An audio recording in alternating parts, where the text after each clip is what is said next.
আমি generation wise half Persian half Bangladeshi. আমার জন্ম গড়ে ওঠা ঢাকা, দেশের বাড়ি বরিশাল। আমি মাঝে মাঝে বলি বরিশালা মেয়ে নিজেকে।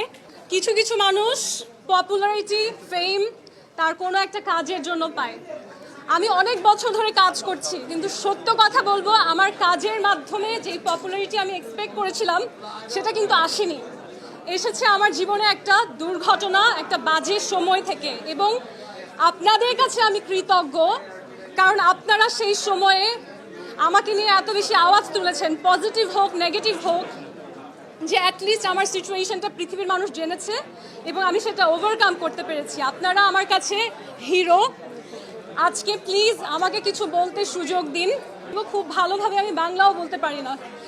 আমি generation wise half Persian half Bangladeshi. আমার জন্ম গড়ে ওঠা ঢাকা, দেশের বাড়ি বরিশাল। আমি মাঝে মাঝে বলি বরিশালা মেয়ে নিজেকে। But coming back to miss Bangladesh impact forum, এটা আমি অনেক প্যাশন, অনেক বছরের কাজের একটা ফল হিসেবে শুরু করেছি।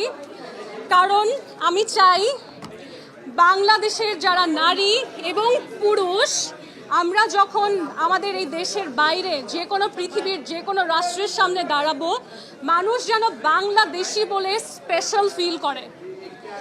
আমাদের পাশের দেশ ভারত, ইন্ডিয়া, আমাদের পাশের দেশ, আমাদের মতন, আমাদের চেয়েও দরিদ্র আমি বলবো, শ্রীলঙ্কা, নেপাল, ফিলিপিন্স, এই দেশগুলোর মানুষ প্রচুর সম্মান পায়। তাদের অর্থনীতিতে অনেক ভালো একটা বেগ আসছে, বিকজ পুরা ওয়ার্ল্ডে বিউটি প্যাজেন্ট, সৌন্দর্য প্রতিযোগিতা, $1 বিলিয়ন একটা industry. It's a $20 billion industry. বাংলাদেশকে কোন পর্যায়ে নিয়ে যাওয়া সম্ভব এই সেক্টরে, এখন পর্যন্ত আমাদের দেশের মানুষ এটা অনুধাবন করে না।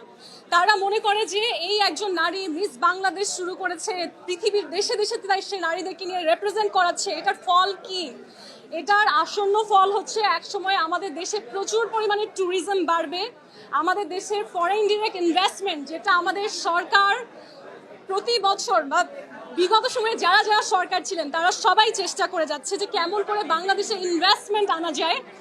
Because of this the pageant we are doing, সেটা বাস্তবায়ন হবে। বিউটি প্যাজেন্টের মাধ্যমে পুরো ওয়ার্ল্ডে মানুষ বাংলাদেশকে পভার্টি হিসেবে দেখবে না, বাংলাদেশকে দেখবে এমন একটি দেশ যেখানে নারীরা সুন্দর করে কথা বলতে পারে, যেখানে নারীদের একটি পরিচয় আছে, এবং যেই দেশটা প্রগ্রেসিভ, যে তারা নারীদেরকে এরকম একটা অবস্থান দিচ্ছে। আমাকে বিদেশের অনেক বন্ধু বান্ধবী বলে যে আমরা তো শুনেছি বাংলাদেশে এক্সট্রিমিজম, কিন্তু এক্সট্রিমিজম তো মনে হচ্ছে না, তোমরা তো অনেক প্রগ্রেসিভ জাতি, তোমরা মিস বাংলাদেশ করছো।